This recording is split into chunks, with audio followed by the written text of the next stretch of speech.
they don't make a mistake when they do that. And the Pope himself can infallibly define a dogma. He doesn't do it very often. Very few times, in fact, in Catholic history has he done so. But he can. He can. Now, he'd rather have all the bishops with him just for the look of the thing, right? It's a better sell when you have everybody else on board and you make a big concerted statement, right? And you've done a lot of consultation, and you've talked to theologians, and you've listened to both sides, and you really show that you're doing your due diligence. You're going to get better buy-in, right? Yeah. But he can do it on his own. He can do it on his own authority if he wants to, right? Yeah, that's the extraordinary magisterium. We have to have this magisterium. We have to have it, because how else will we have certainty in our act of faith? So I used to not be Catholic, right? I was a Protestant guy. They said the Bible is your rule of faith. You don't need all this Pope and magisterium business. And I said, okay, what's it mean?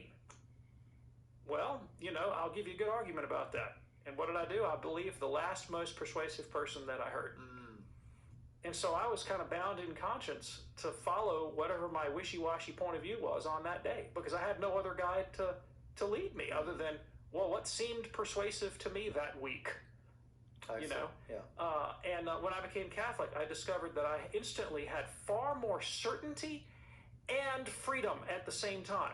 Because what the church does is it defines, here are the dogmas you have to believe. Boom, boom, boom, boom, boom. There they are. Okay, I believe those. Here are all things you can take a different opinion on. See, freedom. Very freeing. It's just, I had so much more intellectual liberty when I became a Catholic. And because here's the list you have to believe. Here's stuff you can disagree about. Here's things that you can argue with each other about. That's kind of open for discussion. And I wasn't obligated to believe the last most persuasive guy that I heard on those issues. It's good to be on solid ground instead of bobbing around on that boat, isn't it? Yes, fantastic. It's the greatest thing. The Catechism says that dogmas are lights. I love this metaphor. They're lights. They illumine our path and make it secure, right? Yeah. And we can't rationally penetrate all of the dogmas. But you stand with the dogma behind you. It's like shining on the path in front of you. And you accept them as divinely revealed. And then they illumine your course of life in a beautiful way. God is a Trinity. Can I penetrate that rationally? Absolutely not. Does that illumine my life? Yeah, it means God is a community of love. And that community of love wants to come dwell in me through faith and charity. And I can be drawn up, taken up into that dynamic internal love of the Blessed Trinity. What a beautiful light to bring to bear on my life. Absolutely. Teresa, is that helpful for you? Yes, it is.